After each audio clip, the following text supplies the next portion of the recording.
저희가 히브리서 3장 7절에서 19절 말씀을 읽었는데요. 오늘 말씀 전체를 아우르는 핵심 메시지는 14절입니다. 14절 한 번 더 볼까요?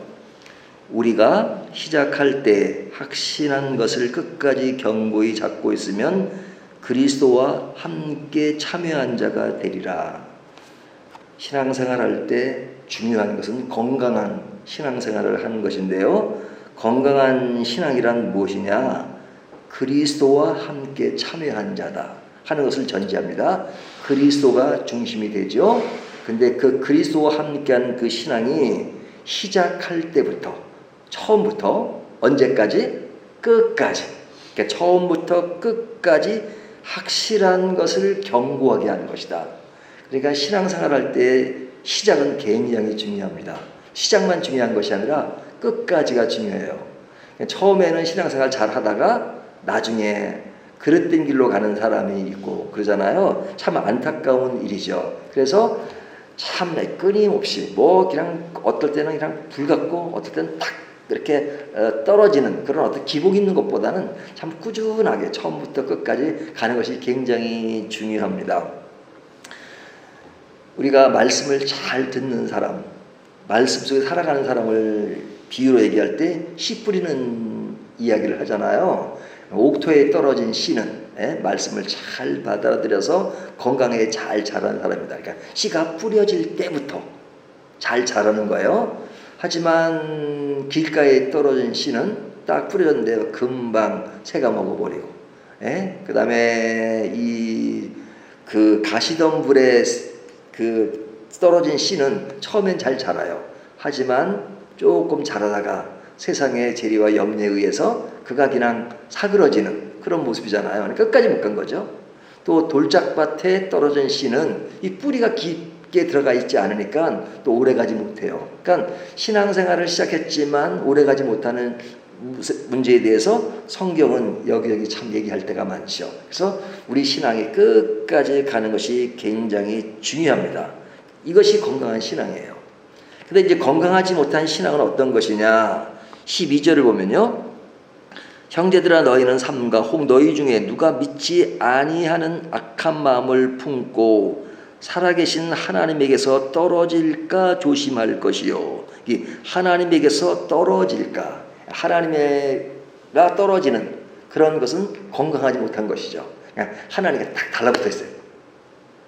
하나님과 달라붙어 있던 신앙, 그게 좋죠. 저는 옛날에 어떤 분 한 사람을 알았는데 이 사람은 참 공부를 많이 못했습니다. 국민학교도 제대로 졸업을 못했어요.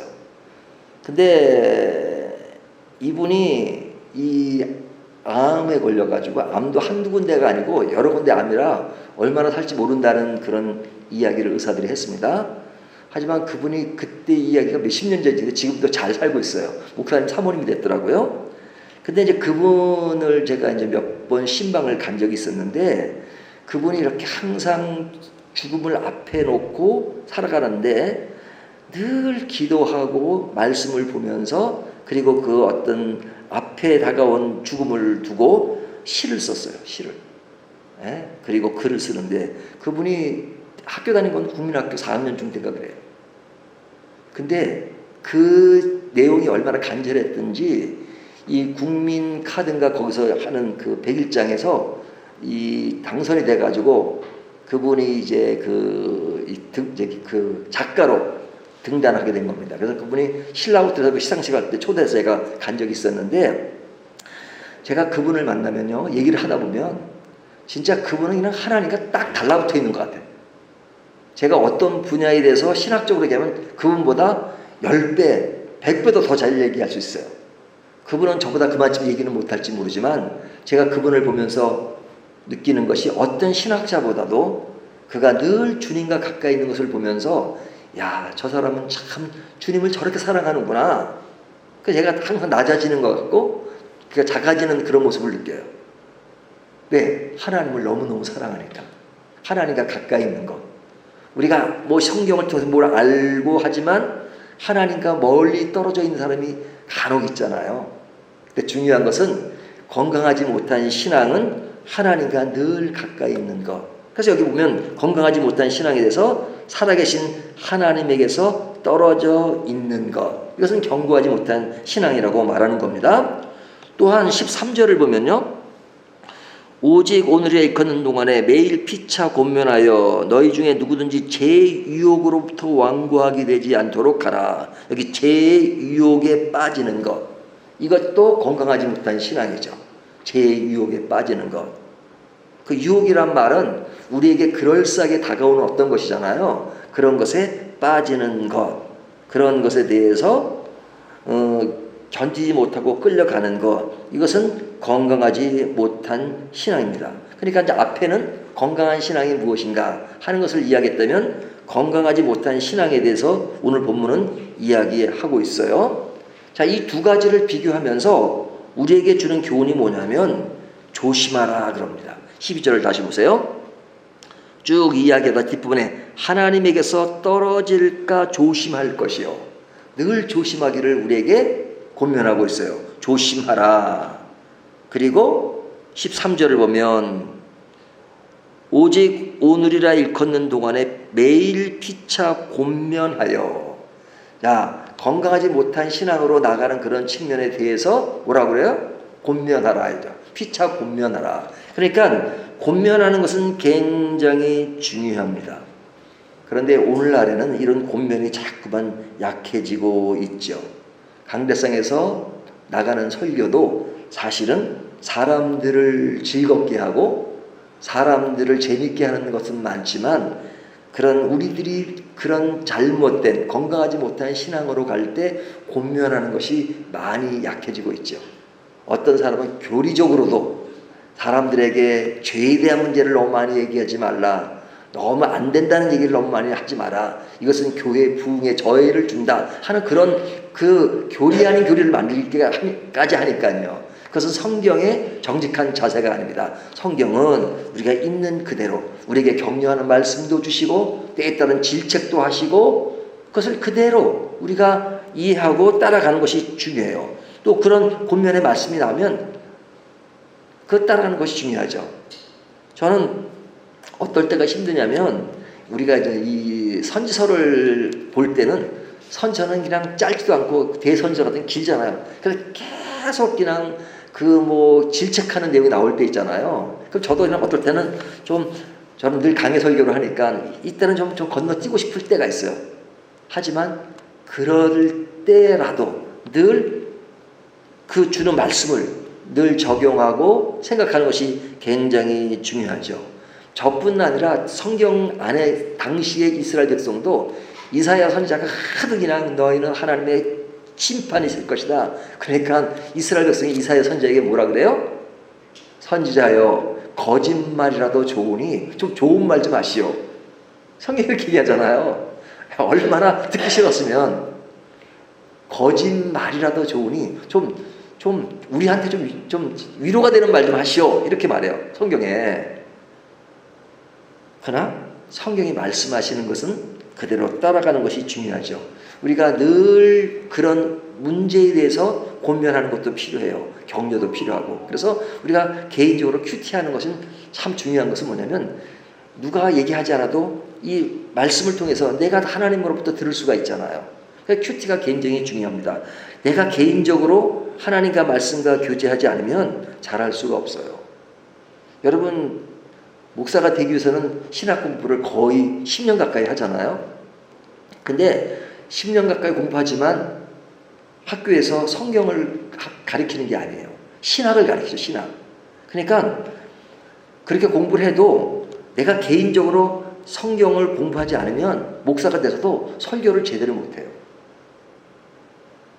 그러니까 개인적으로 성경 공부를 끊임없이 꾸준히 한 친구들이 보면 성경 강해를 잘하고 그래요. 그렇기 때문에 우리가 늘 성경을 보는 것이 중요합니다. 늘 말씀 속에 살아가는 것.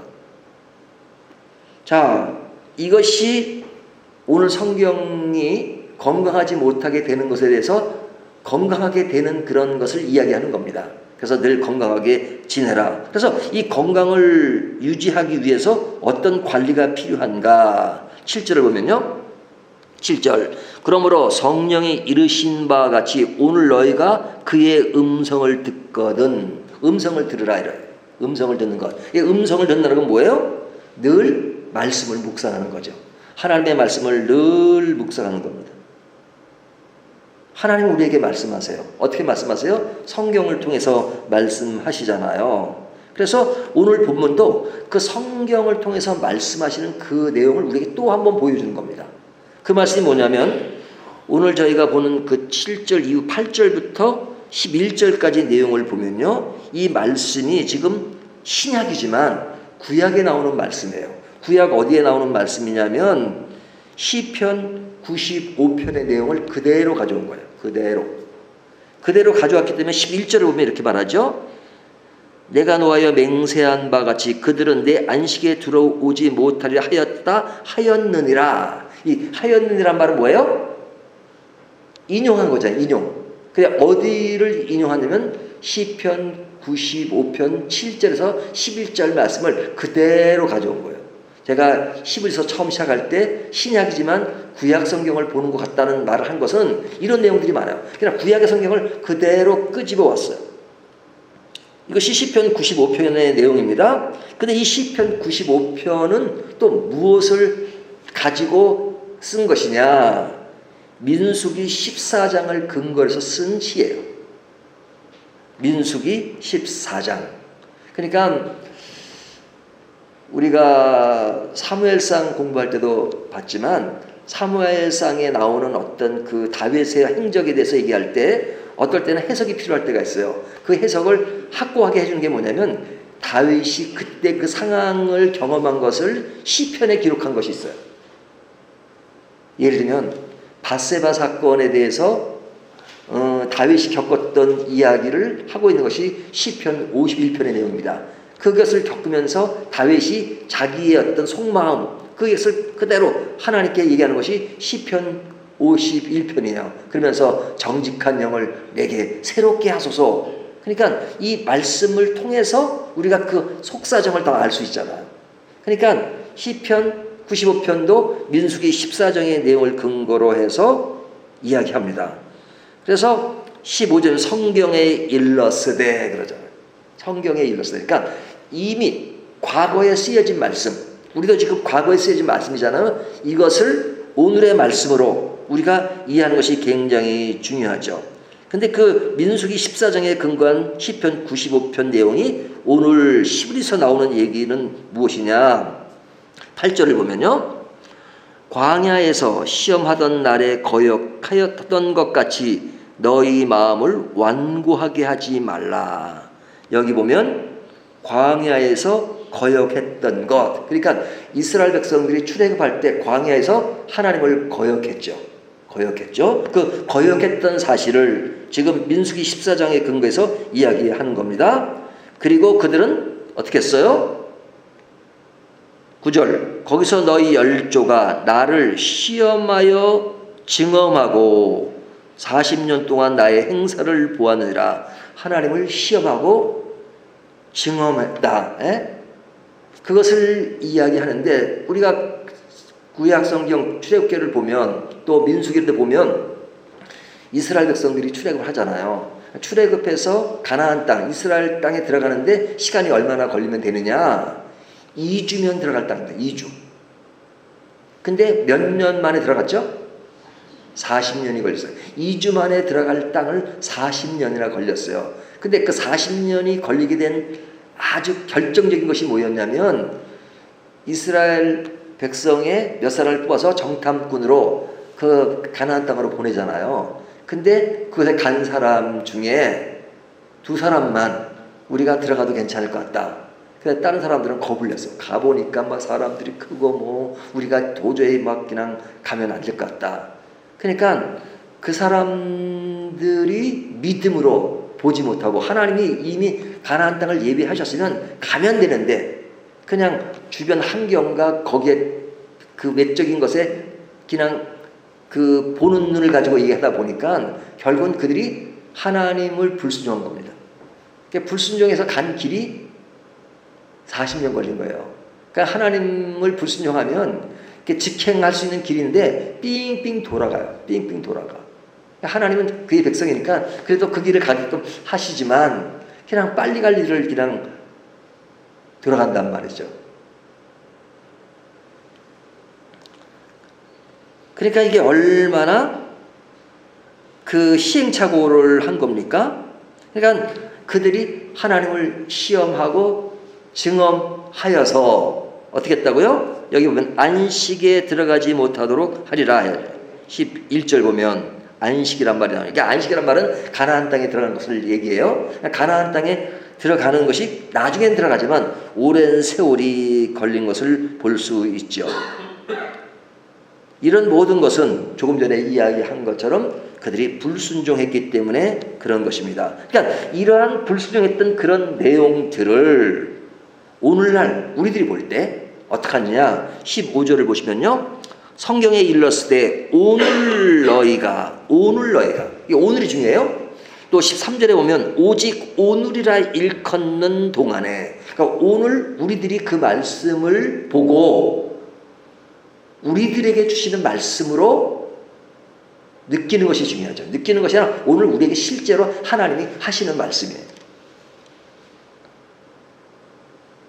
과거의 말씀이 아니라 과거에 일어났던 사건이지만 오늘 우리들에게 하시는 말씀이에요. 그래서 이런 말씀을 오늘의 나에게 적용해서 그 말씀을 따라 순종하는 것이 뭐예요? 건강한 신앙이라 이거죠. 건강한 신앙.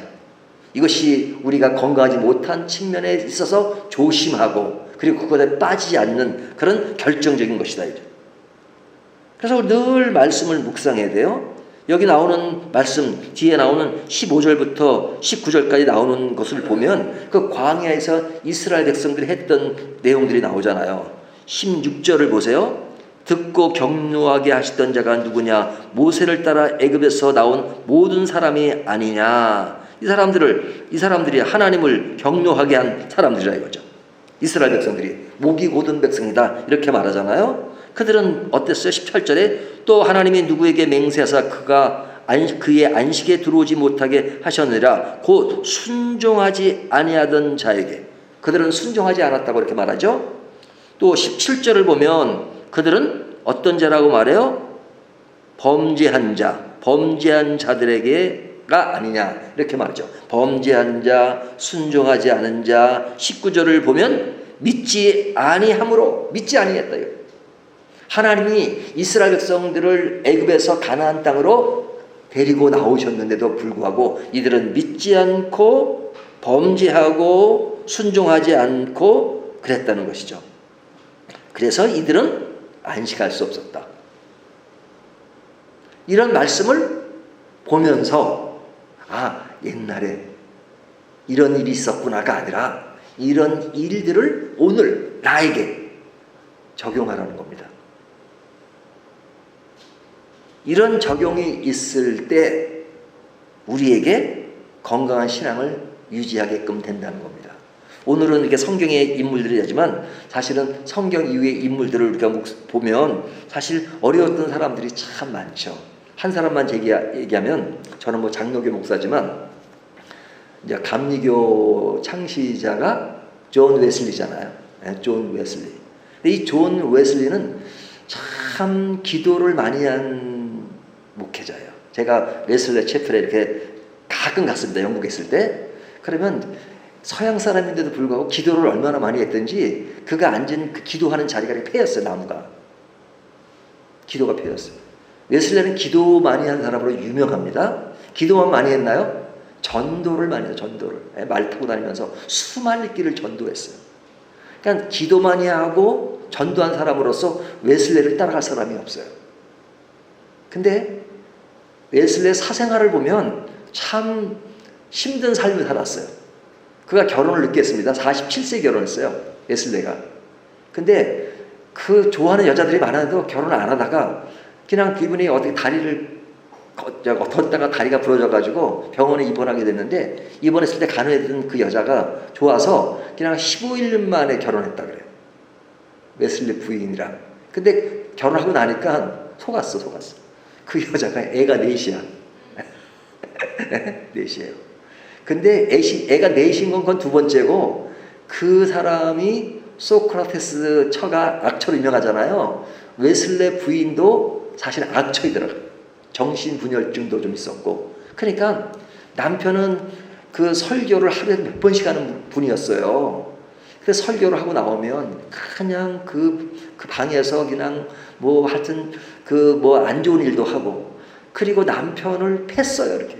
예? 웨슬레는 이쪽 왜소하거든요. 근데 그 웨슬레 그냥 머리를 잡고 그냥 벽에다가 그냥 부딪히고 그랬어요. 그러니까 이 웨슬레가 말이에요. 참 믿음으로 살려고 하는데 결혼하고 나서 그냥 부인한테 맞고 그랬을 때 어떤 심정이 들었을까요? 그러니까 어디로 갔겠어요? 기도실로 가야지. 예?